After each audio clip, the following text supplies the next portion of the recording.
ahora vamos a profundizar un poquito más en el tema de custodia, concretamente en el asunto de la financiación y los incentivos para la custodia.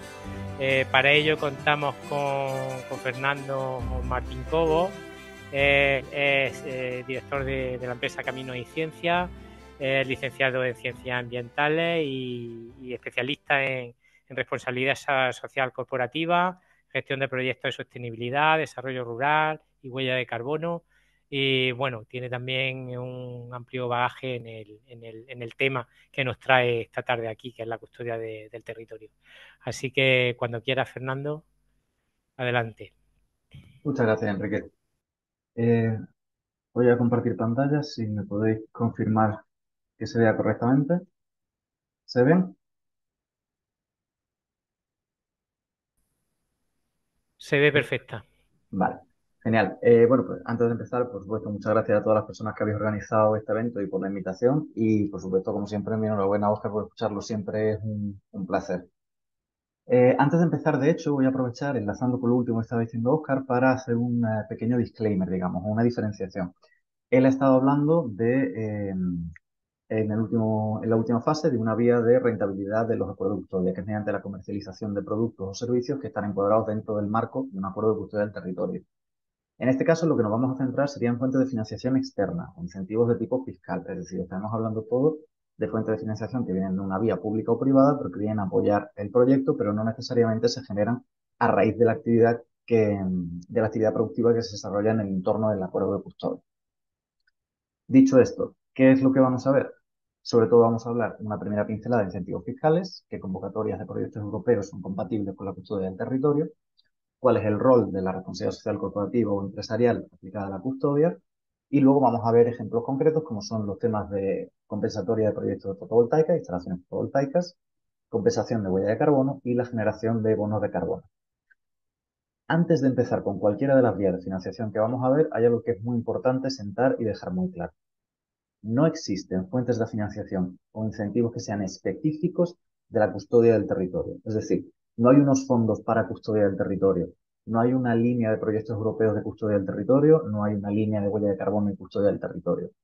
Pero lo que sí que tenemos, todos los ejemplos que vamos a ver hoy, son compatibles con las actividades que se pueden desarrollar en el marco o el entorno de un acuerdo de custodia del territorio. ¿De acuerdo?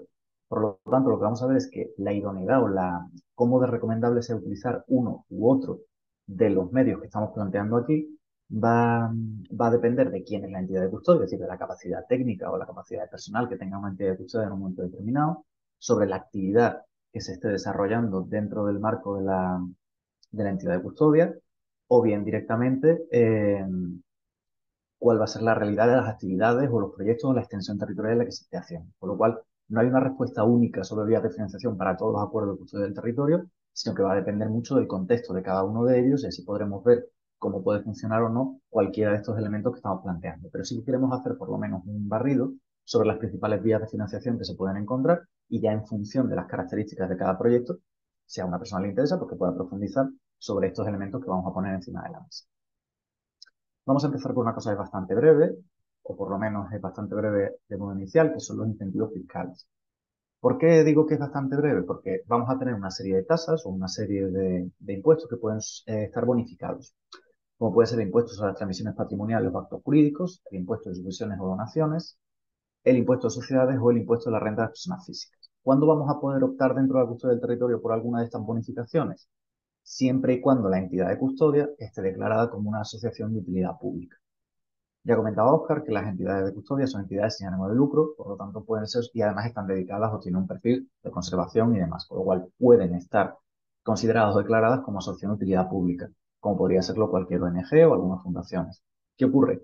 Cuando tenemos alguna fundación, alguna asociación o una ONG que está declarada como de utilidad pública, hay una serie de procedimientos, como puedan ser, por ejemplo, la transmisión de fincas, o las bonificaciones en el caso de la constitución de acuerdo de custodia, tuvieran que ser llevados a público, que tuvieran algún tipo de proceso notarial o legal que hubiera que afrontar, pues podríamos sufrir alguna bonificación a esas tasas o impuestos. De la misma manera, cuando nosotros hacemos una donación como personas físicas o como personas jurídicas a una ONG, Luego podemos tener una serie de bonificaciones, o bien en el impuesto de la renta, o bien en el impuesto de sociedad, dependiendo si somos personas físicas o jurídicas. Pues bien, en el caso de que estemos hablando de que la entidad de custodia es una asociación declarada de utilidad pública, cualquiera de estos incentivos fiscales o de bonificaciones fiscales podrían ser aplicables. Todos los medios o todo lo que vamos a ver hoy tiene pros y contras, así que vamos a intentar ver un poco cuáles son los pros y los contras. Evidentemente, el principal contra de estos incentivos o de estos beneficios es que no es sencillo, y menos a día de hoy, que una asociación sea declarada como utilidad pública, ¿vale? No es un proceso que tenga una respuesta afirmativa en la mayoría de los casos. Pero a cambio, lo que sí que es cierto es que es un procedimiento administrativo bastante sencillo. Es decir, no hay una tonelada de papeles que abrumen a una asociación para presentar el solicitar ser declarada como de utilidad pública, sino que es algo relativamente sencillo. Y lo que van a solicitar realmente son una serie de documentación o de papeles que ya tiene que tener cualquier asociación, fundación o cualquier figura jurídica susceptible de ser entidad de custodia, que van a ser hasta fundacionales, estatutos, etcétera, etcétera, ¿vale? O sea que realmente no van a pedir nada que sea nuevo. Ahora bien, nadie garantiza que una entidad de custodia que lo solicite vaya a ser declarada de utilidad pública. En el caso de que lo fuera, tendríamos todos esos procedimientos que hemos estado viendo, todas esas tasas que podrían tener una bonificación y por lo tanto podría ser una cuestión interesante de cara a los incentivos fiscales. A la hora de la financiación, sobre todo cuando hablamos por parte de la donación, ya sea de personas físicas o jurídicas. ¿Por qué? Porque el hecho de que esa donación vaya asociada con una ventaja o una bonificación sobre el impuesto de sociedades o sobre el impuesto de la renta puede ser un extra a la hora de generar esa inversión. Especialmente en el caso de empresas. Si hablamos de empresas grandes o medianas o grandes, muchas veces ajustan su balance de beneficios y deciden donar una serie de cantidad a una entidad sin ánimo de lucro a cambio de poder obtener esta bonificación fiscal, de tal manera que luego se aplique una rebaja sobre el impuesto de sociedades que tenga que afrontar cuando termine el año fiscal. Pues esta sería una posible vía de obtener esa financiación. Vamos a pasar ahora a entrar dentro de una de las principales vías de financiación, especialmente financiación pública, que son los proyectos europeos. Cuando estamos hablando de convocatorias europeas, hay una serie de cuestiones en las que hay que detenerse, porque es importante. Lo primero que hay que tener en cuenta es que las convocatorias europeas determinan un marco de actuación. Un marco de actuación que va a depender del eje, del enfoque, de la estrategia o de cuáles sean las líneas principales de cada uno de los fondos que están disponibles. Cada convocatoria va a tener sus propias normas, es decir, en algunas se va a decir qué tipo de entidades pueden participar o pueden solicitar esos fondos, si puede ser una entidad solo, si tiene que ser un partenariado o un grupo compuesto por empresas o entidades de distinto tipo, si puede ser una entidad sin ánimo de lucro, si tiene que ser una fundación, si tiene que ser una entidad pública, si tiene que ser una entidad de investigación o de conservación. Cada convocatoria tiene sus propias normas y hay que ir a mirarlas. ¿Qué ocurre? No va a haber ningún fondo, ninguna convocatoria europea que reduzca, o sea, o que englobe la totalidad de un acuerdo de custodia del territorio. No hay una línea de proyectos europeos para custodia del territorio, pero sí se pueden adaptar muchas propuestas al marco de estas convocatorias, porque podemos tener proyectos que estén enfocados en ecoturismo, pero también podemos tener proyectos que tengan una variante que esté relacionada con métodos alternativos de producción ganadera o agrícola. O podemos tener proyectos de reforestación, o podemos tener proyectos de sumideros de carbono que tienen una vertiente de investigación. O podemos tener proyectos de desarrollo rural, de empleo verde, de empleo inclusivo, de ecoturismo, hay un montón de vías. O directamente de participación con redes de voluntariado. Con lo cual, hay una serie de elementos que pueden estar presentes dentro de los acuerdos de custodia y para los que se puede conseguir financiación a través de estas figuras. Teniendo en cuenta siempre que los programas se renuevan. Es decir, tienen unos horizontes temporales de ejecución. Podemos tener un plan que tiene 4 años, 5 años, y cuando termina ese periodo se revisa y se relanzan las líneas. ¿A qué me refiero con esto? Que tampoco podemos pensar que por el hecho de haber conseguido una convocatoria de un fondo europeo concreto, eso va a ser una fuente de financiación que se pueda mantener a lo largo del tiempo sin variaciones. Esto es uno de los casos paradójicos con el típico ejemplo de la PAC, de la política del área comunitaria. La PAC durante unos periodos de tiempo pueden subvencionar o financiar una serie de actividades que pasan los años, cambia las convocatorias y lo que antes estaba financiando ahora no se financia. Y se financian otras actividades que en su día podrían haber estado hasta penalizadas incluso. O sea, quiero decir, hay que tener en cuenta que esto no son cosas estáticas, cambian, son dinámicas y por lo tanto tenemos que entender que no hay nada asegurado. Y otra de las cosas muy importantes que hay que entender dentro de las convocatorias europeas es que la justificación de los proyectos es absolutamente fundamental. ¿A qué me refiero con la justificación? La justificación de los gastos, especialmente dentro de los proyectos europeos, es complejo, ¿vale? Es un proceso bastante complejo. Hasta tal punto que pueden darse situaciones en las que nosotros hemos solicitado unos fondos para desarrollarlos o para invertirlos en una actuación concreta. Nos gastamos todos esos fondos en la actuación que hemos dicho que lo íbamos a hacer. Y luego, cuando estamos justificando el gasto, nos equivocamos en la forma de justificarlo y nos van a pedir el dinero de vuelta, aunque se haya gastado y se haya gastado exactamente lo que se dijo que se iba a gastar. Si no está bien justificado de acuerdo con las convocatorias o de acuerdo con los requerimientos de la convocatoria, se puede pedir el dinero de vuelta. ¿Por qué hago este disclaimer? Porque puede ser muchas veces que pensemos que un proyecto europeo puede ser una vía muy fácil de obtener financiación porque encaja perfecto con la línea de actuación que estamos moviendo a través de un acuerdo de custodia, pero habrá que ver si tenemos capacidad técnica de afrontar ese proceso de justificación o bien si tenemos una red de alianzas lo suficientemente fuerte que nos permita afrontarlo. En caso de que no sea así, tendremos que ver primero si contamos con esa red de soporte o de apoyo antes de enfrentarnos a esto en solitario.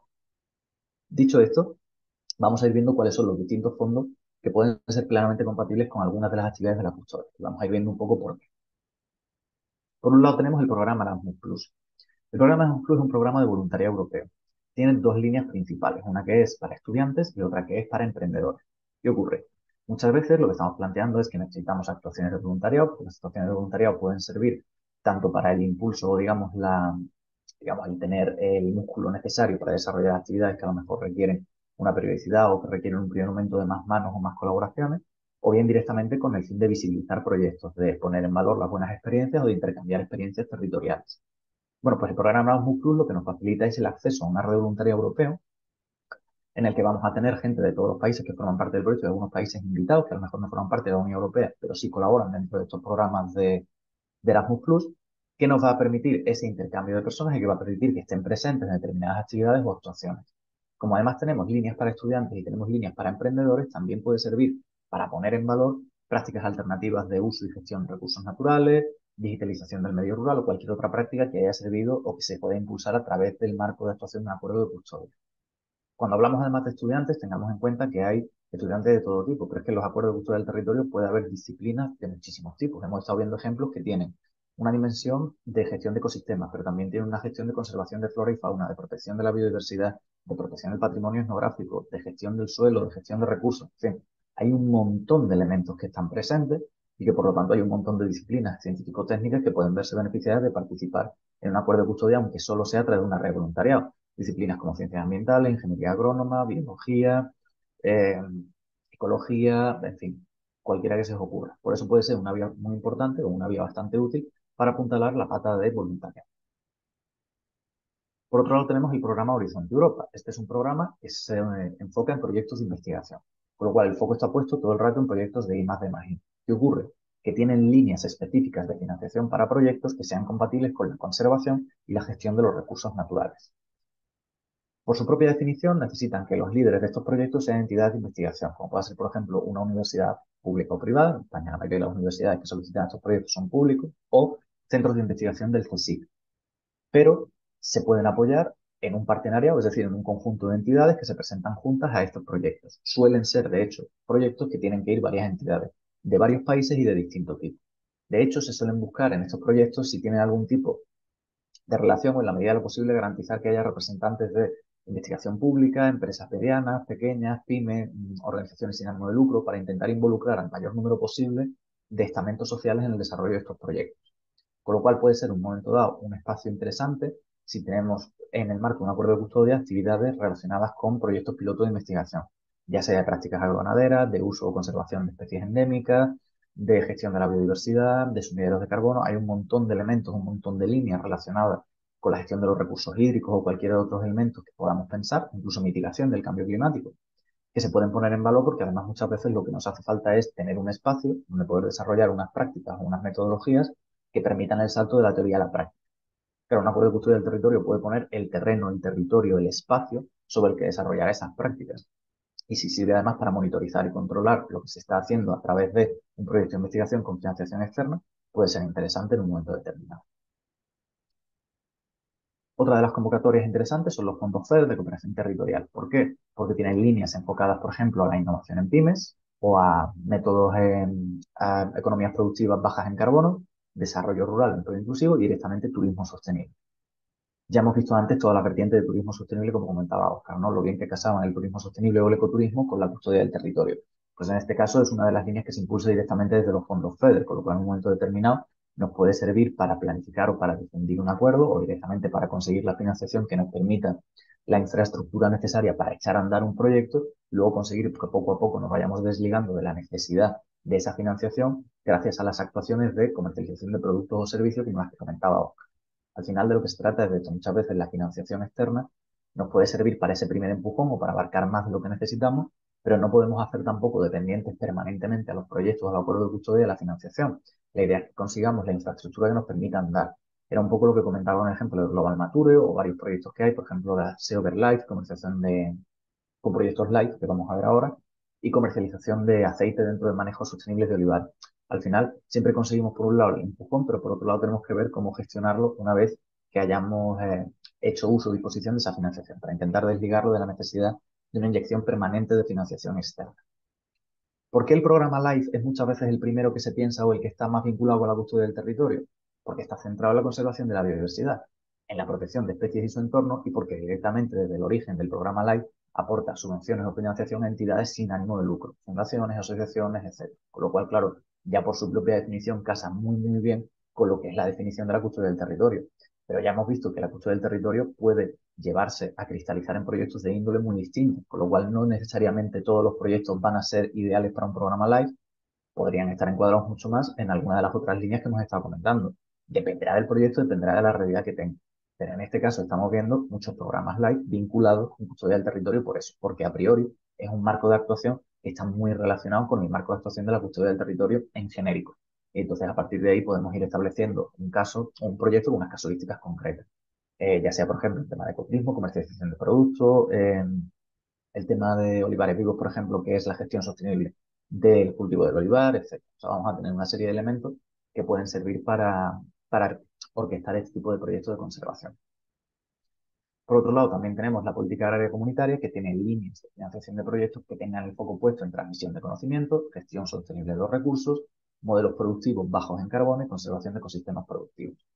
Volvemos a lo mismo, lo que comentaba yo al principio. La PAC además es una de las líneas de subvención europea o de financiación europea más cambiantes, porque hay que tener en cuenta que se hace siempre pensando en un sector tan complejo como es el sector agrícola y ganadero a todo nivel europeo, por lo cual es prácticamente imposible que tengamos una convocatoria de la PAC que sirva para dar respuesta a los problemas ganaderos de una región concreta, a los problemas de los agricultores de una región concreta. Por desgracia no funciona así, sino que lo que tenemos es un marco de actuación que hay veces que puede venir muy bien para una zona concreta y a 5 años quedarse fuera todo lo que se está desarrollando en ese espacio. Entonces, en un momento determinado, lo que nos podemos encontrar es que puede ser útil que algo que ya estemos haciendo se pueda apoyar en la PAC. Y esto en realidad es común para cualquiera de las líneas de financiación que estamos viendo públicas a través de proyectos europeos. No se trata de hacer un acuerdo de custodia que encaje dentro de una línea de financiación europea, sino tener un acuerdo de custodia que está funcionando y estar pendientes de si alguna de las líneas que ya desarrollamos dentro del acuerdo de custodia se puede apoyar dentro de la financiación de alguno de estos proyectos europeos. Y en caso de que sea así, como ya estamos trabajando sobre ello, es una de las líneas que queremos apoyar, podemos intentar solicitarla o establecer la red de contactos y alianzas que nos permita impulsarlo a través de esta financiación. Pero nunca generar el acuerdo de custodia pensando en adaptarlo a una línea de financiación. Es al revés. Es dentro de lo que ya estamos haciendo ver si algo es compatible. Y por último tenemos el caso del Pacto Verde Europeo. Lo dejo un poco aparte del resto porque no estamos hablando de un fondo o una línea de financiación concreta, sino que más bien se trata de un movilizador de fondos, que tiene varias líneas, en concreto enfocadas en la transición de economía baja en carbono y es de ámbito transsectorial, con lo cual hasta un tercio de los proyectos Next Generation que se encargaron de los que se pusieron a disposición en Europa estaban enfocados dentro del Pacto Verde. ¿Qué ocurre? Que el Pacto Verde, a diferencia de los anteriores, no es una concurrencia competitiva. Es decir, no es se presentan X proyectos a la convocatoria y los mejores proyectos reciben la financiación, sino que esto es, hemos identificado una necesidad, hemos identificado un punto en el que queremos invertir, estos son la tipología de proyectos que son susceptibles de ser recogidas y es por orden de llegada hasta que se agota la financiación disponible. ¿Eso qué hace? Que digamos que con el aprobado sea suficiente. Es decir, si el primero que llega tiene un 5, pasa para adelante. Pero si tiene un 10, va a pasar el número 2, no va a pasar por delante del primero que llegó que ya tenía un 5. Más o menos ese es el concepto. ¿Qué ocurre? Que es el claro ejemplo de lo que yo estaba diciendo antes. No da tiempo a montar un acuerdo de uso del territorio focalizado para aprovechar un fondo disponible a través del Pacto Verde. Lo que puede pasar es que algo que ya estemos haciendo de pronto sea compatible con algo de este tipo y digamos, otras, pues vamos a presentarlo porque no perdemos nada. Por ejemplo, cuestiones relacionadas con agrovoltaica o con sustitución o renovación de material agroganadero o maquinaria agrícola, que en un momento determinado puede servir para decir, pues si tenemos unas prácticas de explotación sostenible, de pronto vemos que hay una línea de financiación que nos puede servir para cambiar el vehículo o uno de los vehículos que se esté utilizando por uno que es infinitamente menos contaminante, se puede aprovechar. Pero no estaríamos haciendo un acuerdo para aprovechar esa subvención o ese fondo, sino que ya tendríamos una oportunidad de aprovecharlo porque estamos trabajando en eso. ¿Qué ocurre con todos los fondos europeos y con todos los fondos públicos en general? Pero con los europeos pasa mucho, que tenemos que tener en cuenta que las convocatorias tienen un nivel de complejidad técnico y administrativo alto, bastante alto, ¿vale? Y además no van a abarcar la totalidad de nuestro proyecto, la totalidad de las actuaciones que se desarrollan dentro del acuerdo de custodia del territorio. Por lo cual tenemos que tener en cuenta que puede ser un apoyo, pero no nos va a solucionar la papeleta íntegra. Y sobre todo, que podemos morir de éxito pidiendo una financiación europea porque no sepamos capaces de gestionar lo que se nos viene encima. Por lo cual hay que estar muy seguros si estamos en condiciones de afrontar esto como entidad de custodia o si necesitamos generar primero una red de colaboración previa a esto. ¿Qué ocurre? Que hay una red de colaboración que existe. Hay muchas fundaciones, hay muchas entidades, hay incluso consultoras específicas que están especializadas en proyectos europeos y que pueden aportar ese soporte en un momento determinado. Pero no pensemos que es algo sencillo.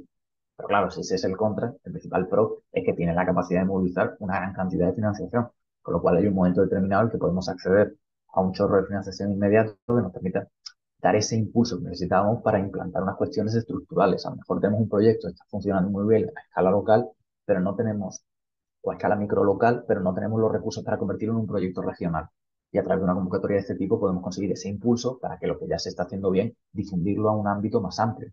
Y para eso es para el tipo de cuestiones para los que lo tenemos que utilizar, no para dar sentido y viabilidad a los proyectos, sino para permitir ese crecimiento o esa infraestructura nos permita dar saltos, pero saltos que seamos capaces de controlar. No sirve de nada matar de éxito un proyecto mediante la adquisición de pedir un programa live que durante 4 años estemos desarrollando una actuación fantástica y maravillosa, pero cuando se acaba la financiación del programa live no tenemos capacidad de gestionar todos los recursos que se han generado y todo lo bueno que se ha hecho durante 4 años desaparece y se pierde. Eso no tendría ningún sentido. De lo que se trata es de intentar que esto se mantenga a lo largo del tiempo. Y para eso tenemos que tener en cuenta que tenemos que tener la capacidad técnica y administrativa de gestionar este tipo de fondos y los beneficios que suponga este tipo de fondos a medio y largo plazo. Hasta aquí, digamos, lo que es la financiación europea y fondos públicos. Y ahora vamos a pasar a la parte más privada, digamos, de obtención de financiación. ¿Cómo vamos a encuadrar de esto? Hablando de la responsabilidad social corporativa o empresarial en la custodia del territorio. Lo primero es lo primero. ¿A qué nos referimos con responsabilidad social corporativa o empresarial? Es lo mismo. De lo que se trata es de las empresas que plantean sus volúmenes de negocio en el concepto de triple balance. Es decir, busca un equilibrio entre el beneficio económico, el impacto social y el beneficio ambiental que generan sus actividades. No se trata de obtener un proyecto que genere simplemente beneficio económico, sino que lo haga manteniendo el equilibrio con las personas tanto que forman parte de la empresa como de su entorno y los recursos y el entorno natural en el que se encuadra la actividad de esta empresa. Para que una empresa sea considerada sostenible, tiene que encontrarse en el centro de estos tres elementos. Los tres. No es sostenible la empresa que tiene unos valores sociales y ambientales perfectos, pero es incapaz de pagar las nóminas, porque está explotando a unos trabajadores que están trabajando sin coger el dinero que tendrían que estar cobrando. De la misma manera que una empresa que tiene unos beneficios sociales fantásticos y que tiene una cuenta de balance genial, pero que contamina los ríos por encima de los niveles que son razonables y legales, tampoco estaría dentro de este tipo de empresa. Estamos hablando de buscar el punto en el centro. O por lo menos las empresas que declaran que cumplen estos modelos de triple balance. ¿Son todas las empresas? No, evidentemente. Estamos hablando de empresas que tienen una conciencia concreta o que surgen con una mentalidad concreta. Pero existe un motivo, más allá del altruismo, por el que las empresas buscan estos modelos de triple balance y tienen sus propios planes de sostenibilidad, de responsabilidad social corporativa o empresarial. Y es que al final todo esto sí que genera un retorno para las empresas. Para empezar, porque les permite el acceso a concursos públicos, como por ejemplo ya dentro de cualquier licitación pública en España y en concreto en Andalucía es algo muy palpable.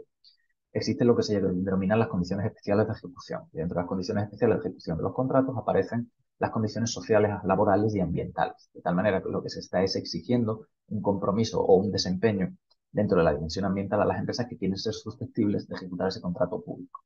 También le supone una diferenciación de cara a la competencia.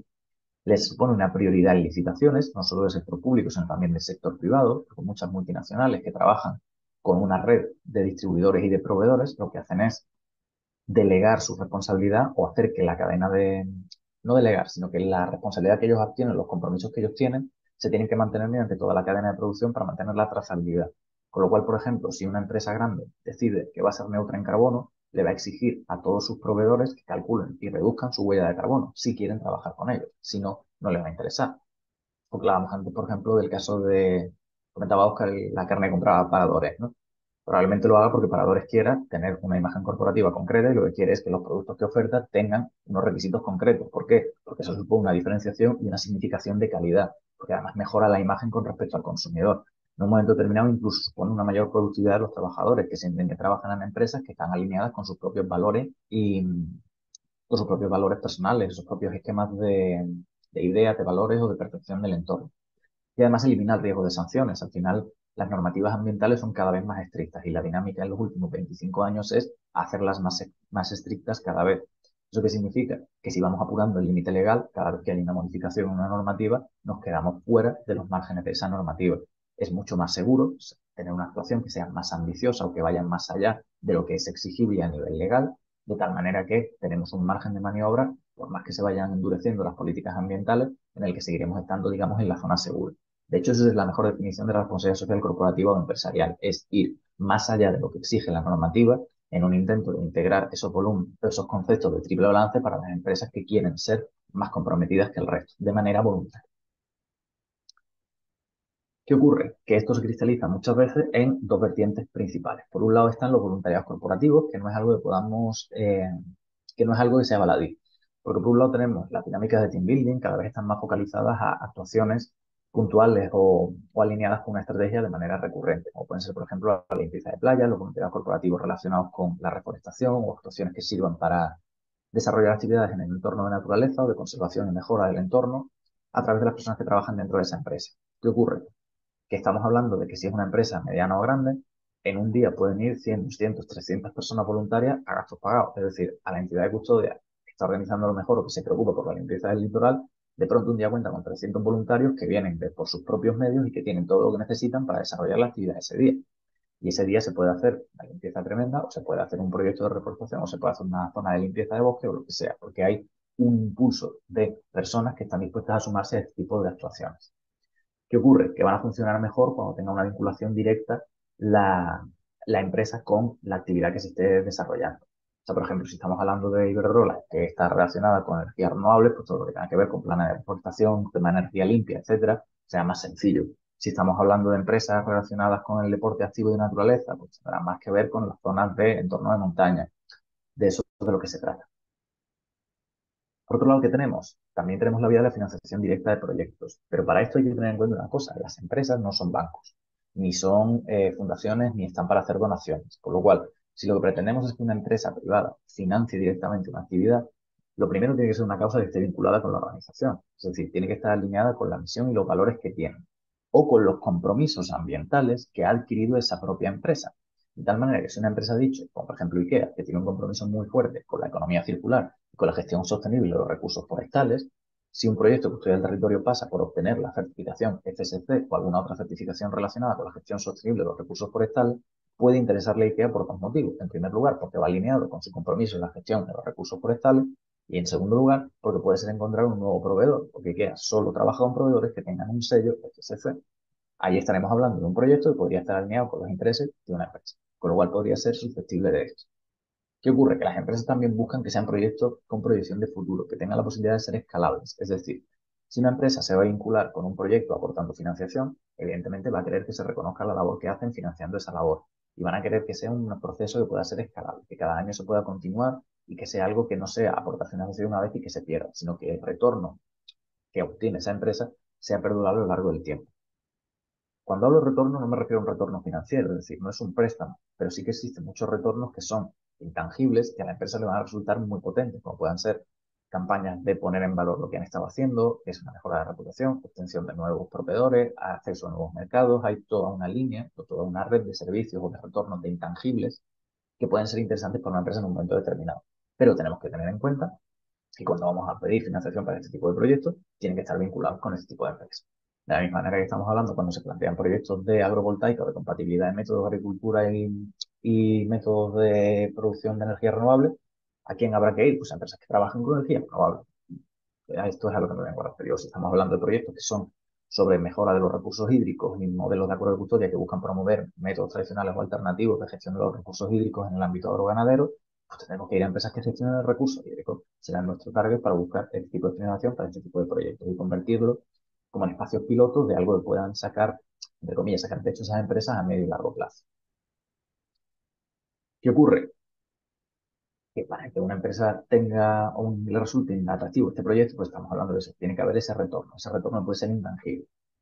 Eso implica que hay que pensarlo, que hay que dar con la empresa apropiada. O, ojo, también implica que puede haber una empresa que esté interesada, pero que no quiera la entidad de custodia trabajar con esa empresa. Eso también es una posibilidad, ¿de acuerdo? Al final la entidad de custodia tiene la capacidad de decidir con quién quiere trabajar y con quién no, porque al final le está recibiendo financiación de una entidad y perfectamente dentro de una entidad de custodia, que además pertenece al movimiento asociativo, se puede tomar la decisión de no querer trabajar con una empresa o que llegue una empresa que ofrece financiación, pero que suponga un debate porque no se quiera aceptar a priori o porque haya por lo menos que plantear si está dispuesta la entidad de custodia a colaborar o no con esa entidad. ¿Cuál es la principal ventaja? Que es una financiación más ágil y más fácil de justificar, porque como se trata de financiación privada, la justificación va a depender de lo que pida la empresa. Y la empresa va a poner siempre unos criterios de justificación bastante más laxos o más fáciles que cuando estamos hablando de fondos europeos o de fondos públicos, como es lógico. Al final, la empresa privada está comprometiendo sus recursos, ella decide cómo quiere justificarlo. Cuando estamos hablando de lo público, son los recursos de todos. Y por tanto, los métodos de justificación son mucho más exhaustivos y son mucho más intensivos que en el caso de las empresas privadas. Como ya hemos entrado dentro del ámbito de las empresas privadas con la responsabilidad social corporativa, vamos a ver otro ejemplo, que es más específico y más concreto, que es el tema de la compensatoria de proyectos de fotovoltaica. ¿Por qué lo vamos a mencionar específicamente? Porque es uno de los sectores que está más en auge actualmente. Y además, los planes de compensatoria es un requisito legal que se le pide a las promotoras de proyectos fotovoltaicas previo a la aprobación del proyecto. Es decir, antes o para que se le dé la autorización de la instalación de una planta fotovoltaica, la promotora tiene que tener tanto las autorizaciones ambientales del espacio donde quiere instalar esa planta, como la aprobación del plan de compensatoria que va a hacer de los efectos negativos en la superficie del medio ambiente que pueda tener esa misma planta. Y por supuesto, va con la aprobación de los titulares de la finca, tanto donde se va a hacer la instalación de la planta fotovoltaica como de la finca donde se van a desarrollar las medidas compensatorias. Con lo cual ya estamos hablando de que a priori hablamos de un acuerdo entre una parte y un propietario para desarrollar actuaciones de conservación dentro de un entorno. ¿Qué ocurre? Si incorporamos a esos elementos la figura de una entidad de custodia que vele por el cumplimiento de unos objetivos, tendríamos perfectamente esa molécula de la que hablaba Oscar al principio. ¿En qué consiste los proyectos compensatorios? Es la obligatoriedad legal de la misma superficie que va a ocupar la planta fotovoltaica desarrollar acciones de compensación. Es decir, si instalamos una planta fotovoltaica en 25 hectáreas, tenemos que presentar también un plan de compensación en 25 hectáreas. ¿Y qué son esos planes de compensación? Pues son una serie de actuaciones enfocadas a la conservación y la biodiversidad. La mayoría de ellas en España hasta ahora van enfocadas en temas de aves esteparias. Y lo ideal es que sean en zonas cercanas a las instalaciones, pero no es obligatorio. Es decir, también se puede dar los proyectos compensatorios en una zona que esté más alejada donde está instalada la planta fotovoltaica. Aunque lo ideal, ya digo, es que estén cerca. Pero ¿qué es lo más interesante de esto? Que va asociado a una retribución por hectárea y año por parte de la promotora, que suele ser de en torno a 500 euros por hectárea y año. De tal manera que se puede mantener una financiación que sirva para velar por el cumplimiento de esas actuaciones de conservación de la biodiversidad. A cambio, va a haber que hacer un plan de seguimiento y control porque todos los datos y la garantía de que se están haciendo las actuaciones que se dicen que se están haciendo, hay que hacérselas llegar a la promotora, de tal manera que pueda justificar que las medidas compensatorias realmente se están haciendo. ¿Qué ocurre? Que esto, por supuesto, tal como lo estamos planteando, tiene a priori una gran ventaja y un inconveniente. El inconveniente es que es un compromiso a medio y largo plazo y que además implica el seguimiento de medidas de control intensivas, porque vamos a tener que justificar que las medidas se están poniendo en marcha y los proyectos de compensatoria tienen una duración de entre 25 y 30 años, por lo cual estamos hablando de que durante 25 o 30 años hay que estar recopilando datos y velando porque las medidas de conservación estén funcionando y se estén aplicando de manera correcta. Pero a cambio, estamos hablando de que es una fuente de financiación recurrente de manera anual, porque durante los 25 años que dure o 30 años que dure el proyecto de conservación, hay una retribución de 500 euros por hectárea y año, con lo cual puede servir como una vía de financiación para las actuaciones que allí se estén desarrollando, o para las actuaciones que estén enmarcadas dentro del acuerdo de custodia que funciona dentro de ese espacio. Y puede servir en un momento determinado para desarrollar esas acciones de conservación de la biodiversidad, para desarrollar acciones de mejora del entorno, planes de reforestación, es decir, educación ambiental. Hay un montón de actividades que se podrían encuadrar dentro de este tipo de proyectos gracias a la financiación que establece. Además, otro elemento interesante es tener en cuenta que muchas veces en aquellos espacios donde la administración deniega la autorización para los planes de compensatoria, la deniega, o sea, perdón, para la instalación de planes fotovoltaicos, lo deniega porque son espacios que tienen unos índices de biodiversidad altos. Con lo cual, en los sitios donde no se deja instalar las plantas fotovoltaicas pueden ser sitios perfectos para hacer las medidas compensatorias, porque ya a priori tienen unos buenos índices de calidad ambiental que podrían ser todavía mejores. y parte de la base de que tenemos un propietario o propietaria que estaba interesado en cerrar un acuerdo con una fotovoltaica. Con lo cual, a lo mejor, en vez de instalar la planta allí, lo que se puede es instalar las medidas compensatorias allí. En este caso, la entidad de custodia que puede ejercer un rol intermediario muy bueno entre las promotoras y los posibles propietarios interesados en esto para desarrollar y hacer la parte de seguimiento y control de las medidas de conservación de fauna de estos espacios. En un momento determinado puede ser una posible vía interesante de obtención de financiación. Pero recordemos, es un compromiso a largo plazo. También la entidad de custodia tiene que plantearse si está en condiciones o tiene la capacidad de afrontar este compromiso. En el caso de que la respuesta sea que no, mejor dejarlo pasar. Pero ahora mismo además es uno de los sectores que está más demandado porque hay un boom de las instalaciones fotovoltaicas y es un hecho que podemos ver yendo por cualquier carretera y mirando alrededor. Por otro lado tenemos la huella de carbono. ¿Qué es la huella de carbono? Es un proceso obligatorio a día de hoy ya para grandes empresas y voluntario para las empresas medianas y pequeñas. ¿Por qué lo hacen aquellas empresas que no lo consideran obligatorio? Porque supone una ventaja en contratos y licitaciones y una mejora de la reputación corporativa. Es un proceso estandarizado, que lo que se basa es, mediante una metodología que es la implementación de una calculadora de huella de carbono, lo que hacemos es medir las emisiones de CO2 equivalentes, es decir, si hay varios gases que son de efecto invernadero, pero el más común es CO2. Vale, pues vamos a hacer mediante la aplicación de una serie de fórmulas, la equivalencia a CO2 de cuánto CO2 emite la actividad productiva de una empresa de producto o servicio, la que sea. Puede ser para cualquier entidad, se puede calcular para cualquier tipo de producto, o para cualquier tipo de servicio, o para cualquier tipo de empresa o organización. Se hace el cálculo mediante la implantación de estas calculadoras y obtenemos una cifra, que es una cifra de emisiones, que se establece en toneladas de CO2 equivalentes. Entonces, imaginaos que una empresa hace su calculadora y dice, vale, pues hemos calculado que emitimos 5 toneladas de CO2 al año. Ese plan o ese cálculo va acompañado de un plan de reducción que dice, ahora mismo emitimos 5 y mediante este plan esperamos emitir 4. Al año siguiente se vuelve a hacer el proceso de cálculo y si efectivamente se ha implementado ese plan de reducción y hemos pasado de 5 a 4, se consigue en este sello que veis en la pantalla, ¿ves? Que tenéis el sello como esa cinta, ese círculo que se va rellenando. Una primera fase de cálculo, otra fase de reducción. Si esa empresa efectivamente demuestra que lo ha reducido con respecto al año anterior, obtiene el sello de reducción. Y falta el último, que es el de compensación.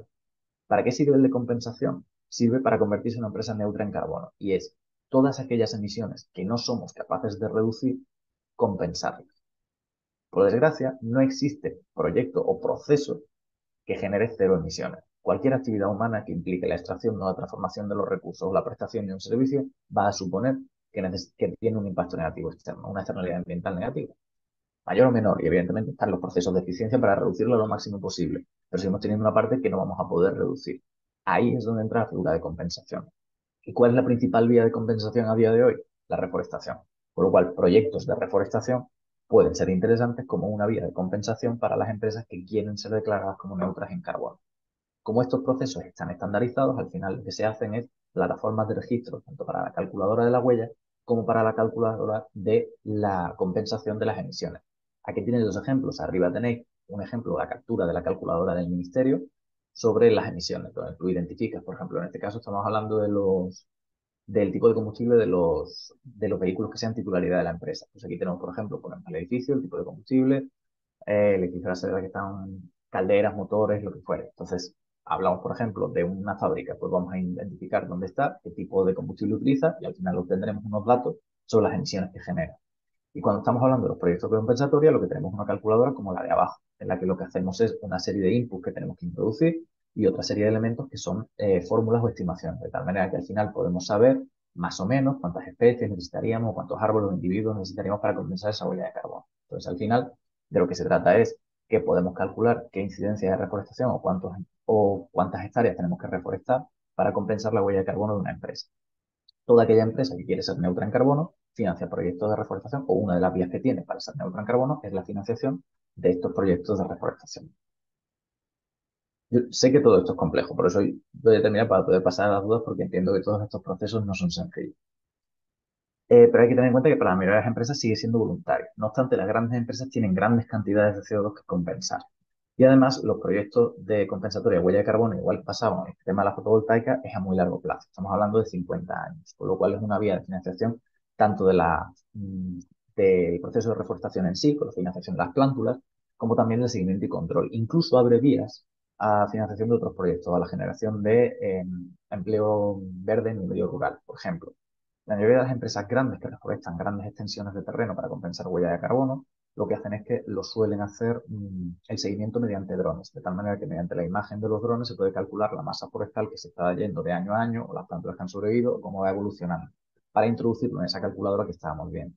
Claro, si en un espacio en el que tenemos un proyecto de reforestación que ha gestionado una entidad de custodia que ha servido para obtener un montón de financiación para la puesta en marcha de ese proyecto de restauración, y encima conseguimos que en una segunda fase sea una empresa local la que se especializa en el vuelo de drones aplicado al seguimiento de esos procesos de reforestación y le puede prestar servicio a esa empresa, lo hemos convertido también en una vía de desarrollo rural, de empleo de calidad, de dinamización del medio rural y de digitalización de prácticas de gestión agroforestal, por lo cual podemos intentar montar puzzles de ese estilo gracias a este tipo de proyectos.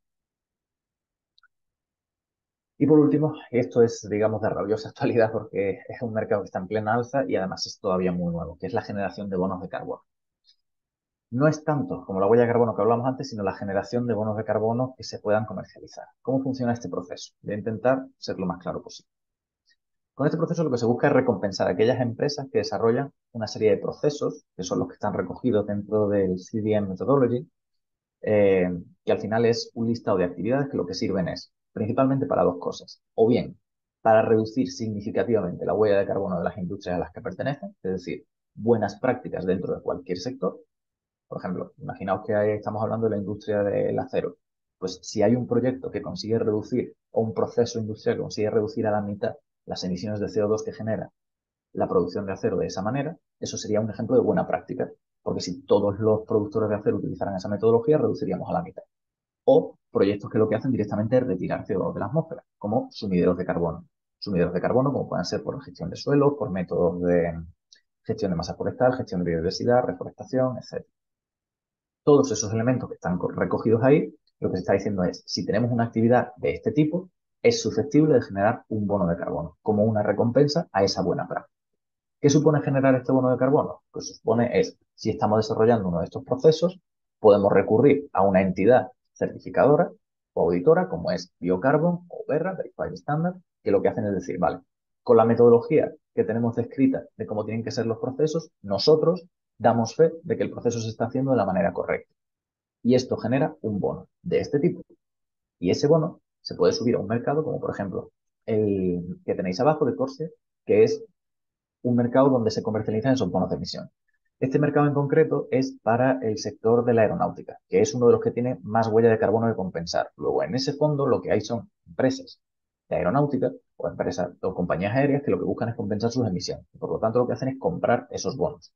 Y pasa a funcionar como un activo financiero más. Es decir, es un bono donde se puede comprar o bien para compensar tu propia actividad o bien lo puede comprar otra empresa intermediaria que lo que hace es mover los bonos a disposición, que se convierte en un activo financiero como cualquier otro. Pero al final, ¿en qué consiste esto? En coger una buena práctica o algo que se estaba haciendo y que tú ya estás haciendo como parte de tu proceso industrial y darle la opción de capitalizar esa inversión que se ha hecho mediante la generación de un bono. Es decir, al margen de los beneficios que tú tengas por la actividad que tú desarrolles, el producto o servicio que tú vendas, de manera paralela a eso, puedes generar un bono que te va a servir para un ingreso extra y que te puede servir para comercializar ese bono. Ahora bien, esto tiene ventajas e inconvenientes. Es un proceso que, como estáis imaginando, requiere de un acompañamiento y está sujeto al mismo riesgo que cualquier otro producto del mercado financiero. Aquí tenéis dos ejemplos de certificación que yo os he puesto, Biocarbon y Verro. Dependiendo de cómo el mercado perciba estos, valdrán más o menos. Había un bono que estaba muy bien considerado hasta que se descubrió que uno de los proyectos que decían que estaban haciendo eran falsos. En el momento en que se descubrió que algunos de los procesos que decían de reforestación no existían, el valor de ese bono de carbono se desplomó porque pasó a valer cero, porque lo que decían que se estaba haciendo no se hacía. Entonces, cuanto mejor percibido esté, porque más exhaustivo, más controlado y más trazabilidad tenga el bono que se genere, más estabilidad tendrá en ese mercado. ¿Qué ocurre? Que es un sector que está en pleno auge, porque es tan reciente como desde finales del año pasado, es cuando empezó a moverse todo esto. La bolsa de Frankfurt de comercialización voluntaria de bonos verdes se abrió hace menos de 2 meses. Hay una serie de elementos que están en marcha ahora mismo, pero es un sector emergente, con lo cual hay un momento en el que es interesante para determinadas empresas, para determinados productos, la generación y sobre todo la comercialización de estos bonos. No es algo que se pueda hacer en solitario, pero es algo que puede ser interesante en un momento determinado. Es un poco lo mismo que estábamos viendo antes con el tema de la huella de carbono. Es algo que, si estamos haciendo una actividad compatible con una necesidad, se puede dar salida a esa necesidad. Pero es un proceso complejo, ¿vale? No es una cosa sencilla ni es algo que se pueda solucionar de la noche a la mañana. Sin embargo, sí que es una forma que se ha buscado desde el impulso tanto de las bueno, de hecho el estándar es de la Unión Europea, o sea, de la ONU. El estándar con tipo de actividades es de la ONU y luego está revisado por cada una de la Unión Europea, por cada una de estas entidades de certificación y demás. Pero al final lo que se busca es una forma de decir, obligar por sanciones es una cosa y otra forma que podemos hacer de incentivar modelos de transición bajos en carbono es recompensar mediante la posibilidad de generación de estos bonos a aquellas empresas que lo hacen significativamente mejor que las otras. Entonces, al final de lo que se trata es que aquellas entidades o aquellas actividades que son significativamente mejor que otras tengan la opción de generar un producto financiero que les permita un extra de financiación o conseguir unos beneficios extra aparte de la propia actividad que genera. Dicho esto, creo que os podéis hacer una idea de que una de las cosas fundamentales de lo que estamos viendo es que no todas las opciones de financiación son apropiadas para todos los proyectos, en absoluto. Va a depender de la escala del proyecto, de las actividades del proyecto, del marco temporal del proyecto, de cuál es la entidad de custodia, la capacidad técnica, administrativa, en fin, va a depender de muchísimos factores. Aquí hemos intentado hacer un barrido lo más completo posible para dar respuesta a todas las soluciones posibles. Pero eso no significa que tenga que serviros todas. Además, no tiene por qué serviros ninguna, o a lo mejor solo una de las que hemos visto. Y también hay que entender que es necesaria una red de personas, de empresas colaboradoras o de entidades, porque al final necesitamos alianzas o necesitamos una red que nos permita acceder a esta fuente de financiación de una manera lo más eficiente posible. Al final, de lo que queremos, lo que se trata aquí es de utilizar el dinero para que llegue a lo que haga falta. Y a lo que hace falta es apuntalar cuestiones de conservación, mejorar el entorno, la biodiversidad, captar más gente, hacer que los productos, o sea, hacer que los proyectos de custodia del territorio se expandan y conseguir una mejora del entorno. Al final, ahí es donde va la financiación de los proyectos. Lo que queremos es financiación para hacer más y mejor. Al final, esto se trata de utilizar las cartas que tenemos sobre la mesa para atraer financiación, pero siempre teniendo en mente que el objetivo es ese, la mejora del entorno, la conservación, la mejora de la renovación del entorno rural, la fijación de población, generar oportunidades dentro del entorno rural, desarrollo rural, etc. También hay que tener en cuenta que cuando nosotros estamos pidiendo financiación, ya sea pública o privada, vamos a requerir de medidas de seguimiento y control. Alguien está dando su dinero. Alguien va a preguntar qué pasa con su dinero, si realmente se está destinando a lo que se dice que se está destinando o no. Y por regla general es más exhaustiva la pública que la privada en cuanto a la justificación de los fondos disponibles. Y por último, recordar, y esto es importante, que la financiación puede matar de éxito un proyecto de custodia del territorio, porque podemos vernos en la situación en la que lo intentamos, nos lo dan y ahora nos supera esa financiación, porque no tenemos capacidad de gestionarla, porque tenemos capacidad de justificarla, porque nos hemos visto envueltos en un proceso, que os digo yo, contábamos con una persona que decía que nos iba a ayudar con la generación de bonos de carbono y luego a mitad de proyecto esa persona se ha caído y estamos con un proceso iniciado a la mitad y no sabemos qué hay que hacer y la situación nos supera por todas partes. Bueno, vamos a ser coherentes. Vamos a ser primero a analizar qué capacidad tenemos de abordar cada una de estas líneas de financiación y si estamos preparados para solicitarla y para gestionarla en el caso de que la den. Es más, deberíamos plantearnos si tenemos capacidad para solicitarla, para gestionarla, para ejecutar en condiciones el proyecto que queremos con esa financiación, para justificarla después. Si la respuesta es sí a todo, entonces podemos plantearnos cualquiera de estas vías, partiendo de la base además de que tampoco nos garantiza a nadie el éxito. Es decir, el proceso de solicitud de cualquiera o de intento de solicitud de cualquiera de estas vías de financiación es complejo, va a requerir tiempo, va a requerir esfuerzo y nos la estamos jugando. Nadie nos lo garantiza. Entonces, seamos conscientes de que si estamos buscando un trabajo, esto va a generar un trabajo extra y si no tenemos un apoyo o una red que sea capaz de afrontarlo, tendremos que plantearnos si a lo mejor es el momento o si nos conviene esperar.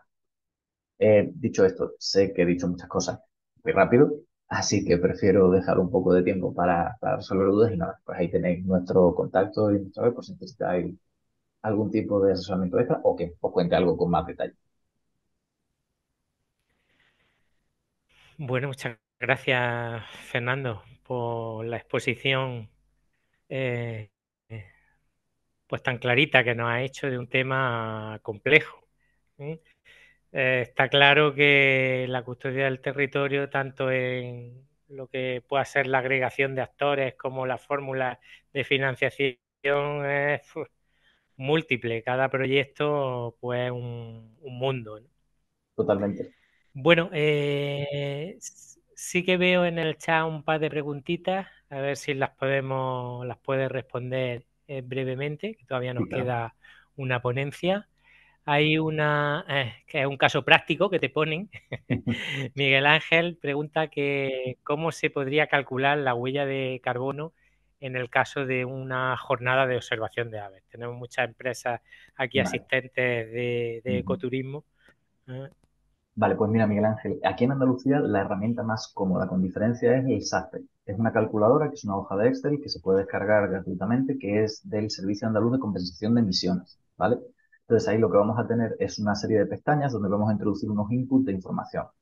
En el caso de una jornada de observación de aves, la ventaja que tenemos es que no hay nada que esté relacionado con una actividad productiva como tal, porque no vamos a tener ni una caldera ni vamos a tener nada por el estilo. Pero lo que sí vamos a tener son los desplazamientos de las personas que vayan a hacer esa actividad. Entonces, lo que vamos a tener es que medir en qué vehículo se está desplazando la gente que va a ese espacio donde se va a hacer la observación de aves, si va a ser un autobús, si cada uno va en su vía particular, etcétera. Y si hay algún extra, es decir, si la persona que lo está calculando, en este caso pongamos que es una asociación ornitológica, si esa asociación tiene en titularidad algún vehículo en el que va a llevar a la gente, sería de su propia entidad. Entonces lo aportaría, o si no, del resto. Pero sobre todo sería por los desplazamientos. Habría que sumar los kilómetros en base al tipo de vehículo que es, que eso te lo puede dar el dato de la calculadora, y así se podría calcular cuáles son la huella de carbono de ese evento. Si ya queremos ser mucho más ambiciosos, tendríamos que ir a ver si hay algún tipo de material que se vaya a utilizar o que se vaya a poner a disposición que tenga huella de carbono generada. Pero eso ya tendría que ser, digamos, los proveedores de esa actividad. Si cada uno se lleva su prismático de casa, tampoco podemos saber cuál es la huella de carbono de la producción de sus prismáticos o si se hicieron hace 25 años o son comprados ayer.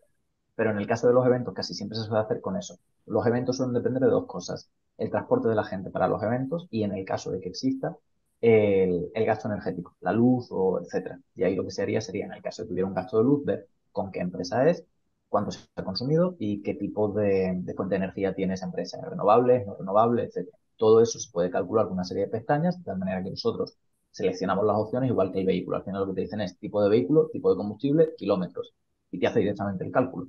Y con la suma de eso tendríamos el cálculo de la huella de carbono de esa jornada de observación de aves. Perfecto, yo creo que ha quedado contestada. Formulamos la última preguntita Ujú. antes de pasar a la siguiente Sí, claro. ponencia. Una pregunta de Belén Ujú, que nos dice, las medidas compensatorias por la instalación de, bueno, que se refiere a medidas compensatorias por la instalación de plantas ujú. fotovoltaicas, ¿admitirían revisión en los seguimientos? Al ser medida a largo plazo, por eso le asalta la duda, comenta. Sí, no solo las incluyen, sino que es obligatorio que las contemplen. Es decir, las medidas compensatorias van de la mano de que cada año la empresa que las ha implantado tiene que presentar un informe a la administración de cómo van evolucionando. Es decir, hay un seguimiento que no solo es de la entidad de custodia hacia los promotores, sino que también la administración supervisa durante la duración del proyecto que se cumplan esas medidas que están establecidas.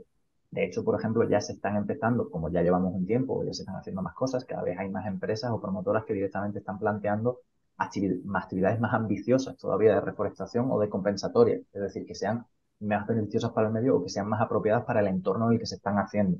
Porque como es un proceso de ensayo-error, estamos en esa fase de ir con modificaciones para que sea lo mejor posible. Pero sí, hay una revisión, es una revisión periódica, se cambian los criterios y se revisan para que se garantice que la función de conservación del entorno y de la biodiversidad se cumpla. Perfecto, pues muchas gracias, Fernando, de nuevo. Nada, muchas gracias a vosotros.